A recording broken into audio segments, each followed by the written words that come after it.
Walang prenong bibi, puro kwento, mga peke ito. Ulang namang gaaso, pilit ginigiba, hindi natutumba, handang harapin kahit si... Okay, dumako na po tayo dito sa isa po nating saldi ko. Nasa Europe. Ay po, sang ina ka saldi. Diyan po kayo sa Europa, ang sabi po banda dyan huling nakita ang dating Congressman Zaldico. Sa inyo pong pagkakaalam, kayo po dyan sa Europe, may mga usap-usapan ba sa community ninyo? Or baka kayo mismo may encounter, nakita na ninyo ang dating kongresista?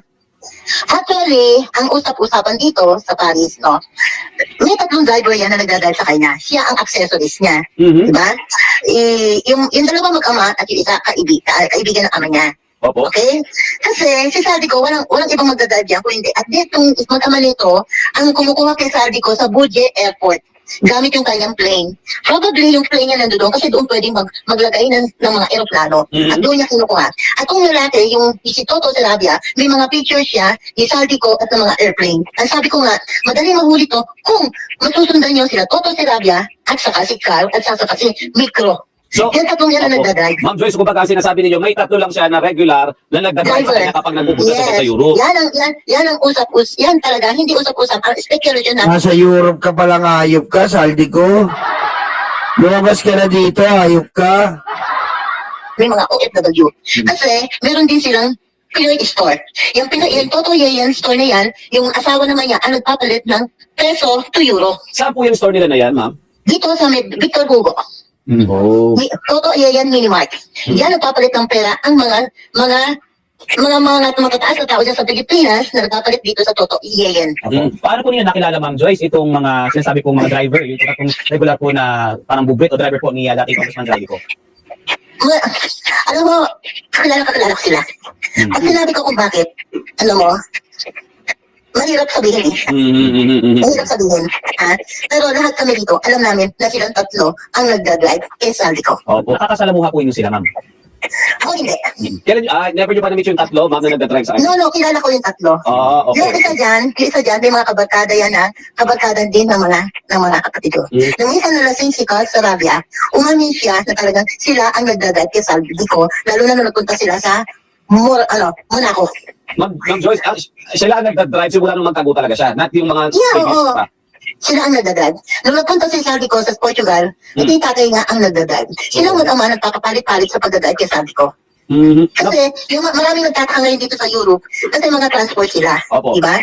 Pero nowadays, mula nung kay Saldico, hindi sila nakikita ng nagtutour ng mga ibang client. Okay? Parang- Yung asawa niya, dedicated sila, Miss Joyce, na driver ni Zaldico simula nung magtago siya. yes. Kaya ngayon, pag yung asawa niya nagpo-post sa FB, ganito ang linya niya. Ang asawa ko pagod na pagod. Magpapahinga ang asawa ko, and then after anak ko naman ang magdadrive. Sino pagdadrive nila? Kasi yung mga driver dito nagtataka ngayon eh. Bakit wala silang client na ibang customer? Walang client from Philippines. Nung time na... Nakafocus ngayon sila kasi kisali ko. Opo. At ang sagot nila minsan, hindi nila pakakawalan kasi pera yan eh. Pera yan. Nung time po na umamin sa inyo na yun na ipinagmamaneho nila si Zaldico, may mga... No, hindi sa akin umamin na pinagdadrive nila si Saldico. Okay? May kainuman sila doon sa inuman nila in that time at umamin na Inuman pala nakuha to, ha? Sa inuman po pala, kumbaga pagtagay, pare, alam ba dito sa ating go, pre? Talaga? Oh, pre, drive namin, pre, gagal plano. Oh, tig sa inuman pala to, eh. Gagal plano. Nasaan na siya? Dito sa Europe, tsaka sa Portugal. Oh, tig nadali, ah. anak niya na sila ang nagdadrive kay Saldico. May naipakita po mga... Tatlo silang driver. At lahat po sila mga Pinoy. Yeah. Opo. Pinapakita po sila mga pictures kaya? Mga talaga pong magpapasok na... Si Toto, may mga pictures yan pati ng mga aeroplano ni Saldico. Kasi siya ang sumundo sa Buje Airport. Saan po yung airport na yun, ma'am? Malapit lang yan, makalagpas lang ng CDG Airport. Diyan din po sa France. Sa France din.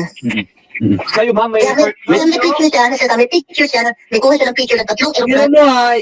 Tapos sasabihin po, ha? Tignan nyo. Tapos sasabihin ni Saldico na wala siyang nakuhang pera.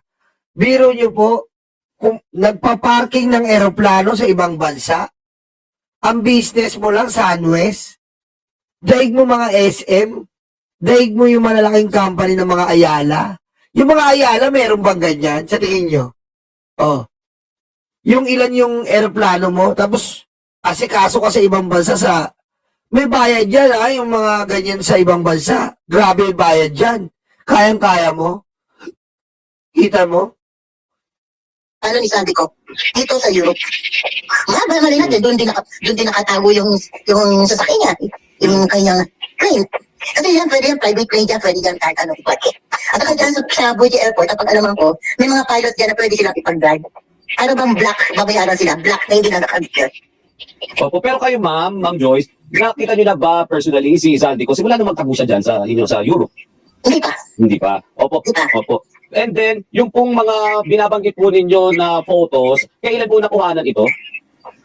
Noong time na nandito na hindi pa pumuputok yung scandal tungkol sa kanya. Tapos up until now, yung tatlong driver na ito, hindi na lumalabas, bumabiyahe sa iba at mukhang dedicated Yes, driver hindi na na. sila. Hindi na. So, ang ano namin, wala naman sila kasi yan ang bread and butter nila diba? Ngayon, hindi na sila, marami nagtataka, bakit hindi sila bumabiyahe? Ngayon, meron pang isang lumalabas na balita, yung isang anak niya, pupunta raw ng Japan. Okay. Pupunta raw ng Japan. So, ang isip namin, baka doon Ayun na. Lagi nyo kainuman yung driver para ngayon may Japan pa. Painumin po ba yan ng painumin ha? Painumin pa ng painumin yan. Nakakuha tayo ng Nakakuha tayo ng mga info. Painumin pa yan. hindi pagmamaneho si Sandy ko sa Japan. Ang isang anak, ibig sabihin ng isang anak ng driver dyan, pupunta rin ng Japan. So, ibig sabihin, Yes. Ma'am Joyce, doon sa pagkakaalam ninyo, kung saan pupunta si dating congressman, binibit yung isa sa kanila para sila yung magsilbing driver pa rin. Kung baga, Yes, sila yung maaaring ganun, di ba? Oo. Maaaring ganun. Kasi dito sa Europe, alam mo, open yan open countries yan Makakapunta ka ng Spain, makakapunta ka ng anywhere in part of Europe by land. Opo, opo. Kaya, Makakapunta ka. Even pumunta ka ng ibang lugar, sumakay ka lang ng aeroplano, at doon kakuha ng sasakyan, makakapag-guide uli sa kanila. At saka isa pa, yan na yan tatlong yan, ang talagang driver nila. Kasi hindi sa pwede magpapalit-palit ng driver. Kumbaga sa marami nang alam itong tatlong driver neto. At saka kahit anong gawin mo, hindi sila kakanta. Ang pinakamaganda yan, talaga mahuli sila. Kasi sila accessories di ba? Hindi ba nila nakikita na ang taong bayan sa Pilipinas naghihirap na? Sana isipin nila, hindi lang basta't pera, matuto silang maawa sa kapwa natin Pilipino. May nabanggit po ba yung mga nakausap po ninyo na nakasalamuha po nitong mga driver kung bukod po kay Zaldico, may nakikita ba silang iba pang kasama kapag may pagdadrive po nila si Zaldico? Yung mga kasama dati ni Sandy ko, na kung mga senator, mga ano nang pupunta dito. pero simula po nung magtago siya, may kasama ba siya kaya, ma'am, na umiikot dyan? Or sino yung mga bukod sa kanya? Sino pa Wala, yung pinagdadrive? wala. Oo. Oo. Wala. Wala tayo nakita siya nasa Portugal siya. Opo. Nag-stay siya sa Four Seasons Hotel. Kailan po yung last time na yun, ma'am? Ayun na, Portugal, Four Seasons Hotel. Punta na yan! Yung mga 2 months before, 2 months ago, Ganun. alam mo kasi sa Portugal madali Madali ka talaga magpa-passport. May pera ka, makakabili ka ng golden visa. Oo. Kaya pwede nga yung sinasabi ng government natin na posibleng meron siyang pasaporte. Yes, madali. Kasi I have a friend also nabumili lang ng bahay. Kaya pala baliwala sa kanya yung Kaya po pala baliwala sa kanya ang cancel ng passport. Hindi siya naapektuhan Ganun na. Painumin pa natin yan. Painumin pa! Egon, ako yung nasa golden visa. Oo, ganun pala. Pero Ma'am Joyce, opo, ngayon halimbawa, one week ago, meron ba kayong balita kung saan na sila pinag-drive ito Most si... Oo, yung pinakahuli. Actually, wala pa kasi, nag-stop na, hindi ko lang sinabing nag-stop na ako, Opo, diba? Hindi ko lang sila na monitor, no? Pero kung mamonitor, alam ko, kasi the last time, just last, bago sila nagpunta ng Portugal, dumaan muna sila ng Switzerland. So tama din pala, Ma'am Joyce, yung sinasabi din. Ayan malinaw po Otek, maliit na mundo mo, saldi ko. Kung ako sa'yo, lumabas ka na, hayop ka. Lumabas ka na, saldi ko, hayop ka.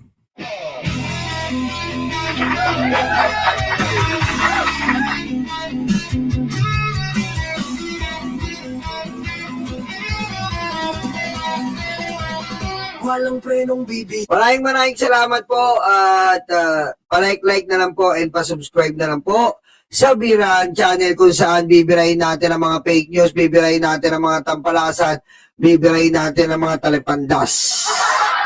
Andito po ako ngayon si Yolo at out na po ngayon ang tatay. Ayan, panoorin niyo po, nasa Yolo Channel. Out na po siya. Ito po, bigyan ko lang kayo ng preview. Bibigyan ko lang po kayo ng preview. Nasa YOLO channel na po. Sandali lang, sandali. Ang hirap talaga ng StreamYard. Ayan, ito po. Okay, ayan po ha, nakita nyo? Wala kayo nakita, di ba? O, ito.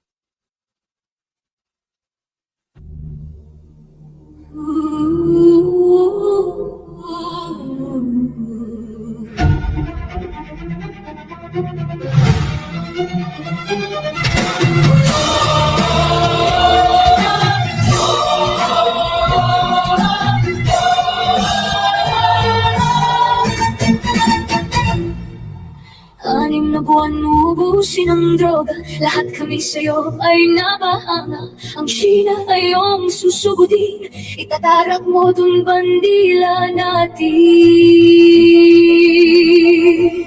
Lahat ng pangako ay isang buwan, kasamaan mo pala ay sobrang sagad. Sindikato pala, kurduroy ang betlog, kaya Pilipinas ngayon ay nalamon.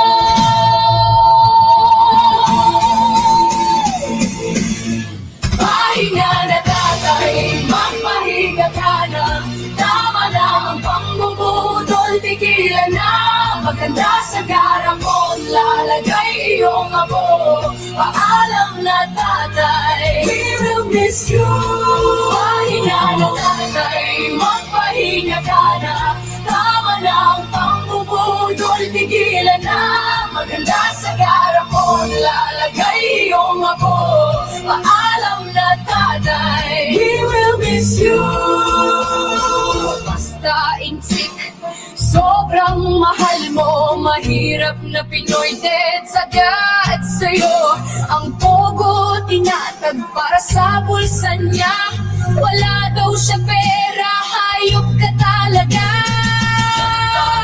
Ako ay isang buwan, kasamaan mo pala ay sobrang